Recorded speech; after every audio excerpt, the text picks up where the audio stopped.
Welcome. I am Dr. Rivest. I hope that you are comfortable in my office. What brings us together? Hi. I am Jim.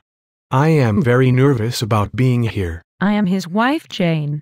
I am very angry and upset. Let us get right to the point. Jim and I fight all the time. I am angry. He is angry. This has to stop or our marriage will be over. I am sorry. I am sorry that I have hurt you. I do not care if you are sorry. I do not trust you. I do not trust that you are sorry. If you loved me, you would not treat me so poorly. You would not be angry with me all of the time. Jim, is this true? Yes, it is true. I have tried to stop my anger, but I cannot. You have not tried very hard. I have tried to be patient. Now all I do is drink too much and gain weight. I hate you. If the real truth were known, you would know that my anger is all your fault. You are always critical of me. You always complain. You are never there for me. You take care of the kids, go to work, and are with your friends all of the time. You are never home. You are never there for me. Okay, Jim. Thank you. Jane. Let us take a moment. This is a very difficult situation. You are both hurting a lot. First, let us agree that physical violence or the threat of violence is not acceptable. We will also need to agree that both of you will have to change your behaviors and be more thoughtful and kinder in what you say to each other. And agree that you will not fight in front of the children. Can you agree to this? Yes. I agree. Yes, I agree. Okay, great. Jim and Jane, let us discuss anger. Anger is a secondary emotion.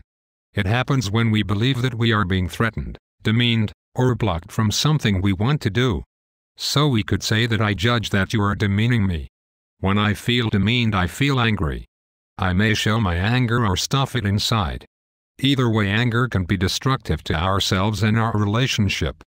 Anger is the leading cause of misery and can lead to depression. Sometimes we do not even know that we are angry, but we are, and it eats away at us and hurts those around us. Additionally, sometimes we have been taught that anger is the way to treat people. Sometimes anger is caused by a psychological problem. Yes, I know. I often stuff it down and the anger builds and builds until I explode. Sometimes I will fight about things that are not even really important or not really what I am angry about anyways. Sometimes I stay at work longer than I have to. Sometimes I wonder if I am even judging things correctly.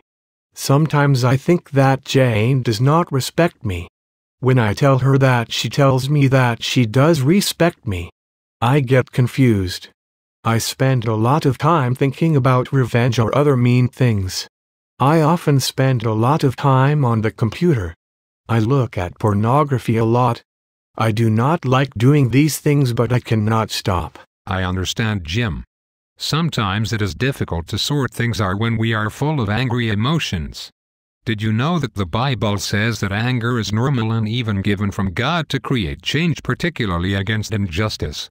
It also says that with God's help and the help of others, including counselors, that anger can be controlled and properly directed. Sometimes I show my anger in more passive ways.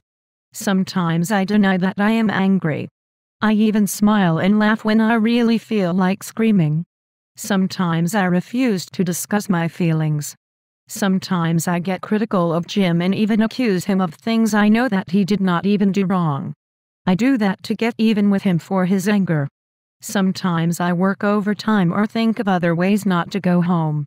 Or when I am home, I focus on the children and avoid Jim.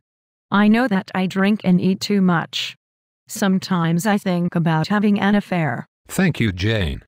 I appreciate your honesty. Anger prevents us from being honest. Here are some questions for each of you to ask yourself. What is making me feel angry? Why am I feeling anger rather than some other emotion?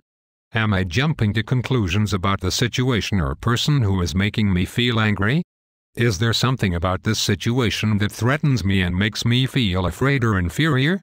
Did my anger come because I had some unrealistic expectations? How might others, including the person who is angering me, view this situation? Is there another way to look at the situation? Are there things I can do to change the situation in order to reduce my anger? Would you please frequently consider these options? Yes, I will. I agree that they would be helpful. I agree also. I hope that we will be able to discuss them together. Perhaps we can discuss them using the tabletop format. Jane. Jim's general plan for your counseling is to bring some healing, begin to re-establish the trust, teach you both how to communicate better, find out what went wrong and make the necessary corrections. I would like to teach you how to love each other again. In terms of your anger management, we will discuss ways that will help you admit and express your anger in helpful ways. We will look at the sources of your anger and the importance of humility, confession and forgiveness. Additionally, I will teach you methods of self-control and help you build a healthy self-concept. Finally, I will help you build a brand new marriage that you both will be happy with. This will take some time and a lot of effort, but I know that you can do it. Having a plan and a professional Christian counselor often brings hope where there previously was none. Let us walk in hope. Can you do that? Yes, I will walk in hope. Yes. I will walk in hope. Greetings. Jane and Jim have left my office. They have a difficult journey before them, but like so many others, they have every reason for hope. If your marriage is in trouble because of adultery, pornography, anger, or a lack of communication, give me a call. I can help. Call me at 336-760-1780. Please write this down. Dr. Rivest at Counseling Solutions, 336-760-1780. I look forward to working with you.